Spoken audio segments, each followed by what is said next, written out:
नमस्कार दोस्तों, एक बहुत प्यारा सोहर गीत प्रस्तुत कर रहे हूँ। आप लोग गीत पूरा सुनिएगा और कमेंट करके बताइएगा कि गीत कैसा लगा। अगर मेरा गीत अच्छा लगे तो अधिक से अधिक लाइक कीजिएगा, अधिक से अधिक शेयर कीजिएगा। मेरे चैनल पर नए हैं तो मेरे चैनल को सब्सक्राइब कीजिएगा। अपना प्यार दुलार और आशीर्वाद दीजिएगा। आइए सुनते हैं इस प्यारे से सोहर गीत को। नंद जी के आंगने दाली गवात लहर लहर करे लहर लहर करे हो हरि हो काट बदली गवा के पेड़े ते पलंगा सालाई बेहो हरि हो काट बदली गवा के पेड़े ते पलंगा सालाई बेहो मोर पिछवारावा कूनेलवा बेगाही चली आवहु बेगाही चली आवहु हो कुनेलवा काटहु दली गवा के पेड़े ते पलंगा सा लावहु पलंगा बनावहु हो कुनेलवा काटहु दली गवा के पेड़े ते पलंगा बनावहु पलंगा बनावहु हो कुनेलवा चारो पौआई गोरूढ़ा रावहु घुघुरुला गावहु कृष्ण पवढ़ाई बेहो कुनेलवा चारो पौआई गोरूढ़ा रावत घुघुरुला गावत कृष्ण पवढ़ाई बेहो मोर पिछवारवा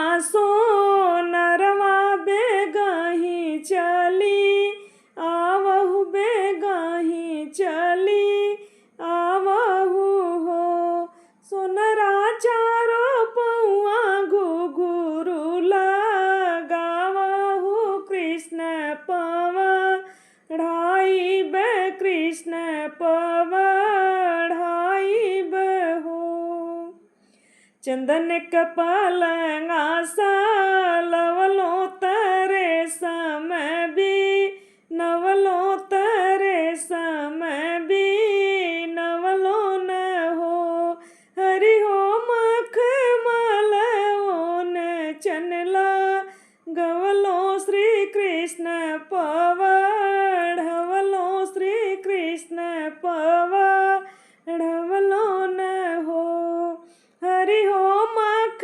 मलओन चनला गवलो त कृष्ण पवढ़वलो त कृष्ण पवढ़वलो न हो घर में से निकरेली ग्वालिनी सखियन बा टोरेली सखियन बा टोरेली हो सखिया लेहु सोने के घड़िलवा श्री कृष्ण नहलाइब श्री कृष्ण नहलाइब हो सखिया लेहु सोने के घड़िलवा श्री कृष्ण नहलाइब हो केहू सखी धोवेला हाथ मुँह केहू स्नान करे केहू स्नान करे हो ललना यशोदा उतरी गईली पार मंदिर कैसन हलचल मंदिर कैसन हलचल हो उहमा से आवे रानी यशोदा ओ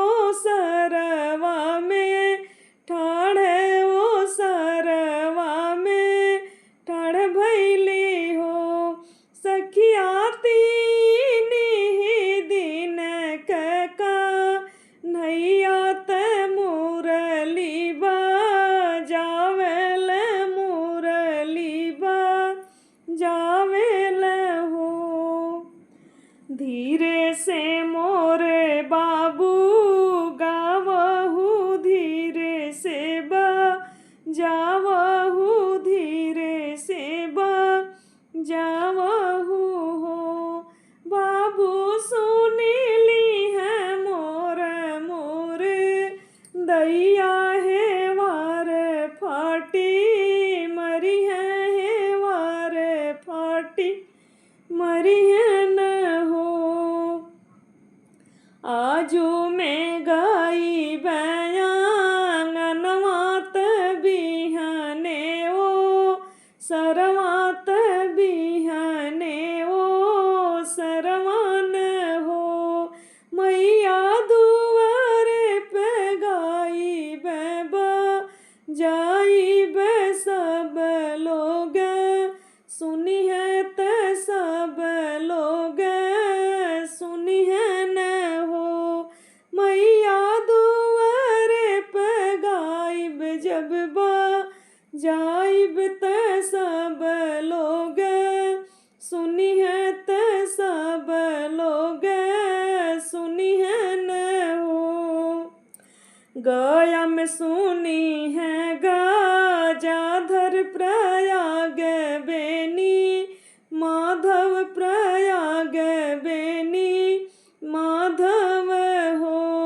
मैया काशी में सुन विश्वनाथ सकल देव, सुनी है सकल सब सुनी है न हो।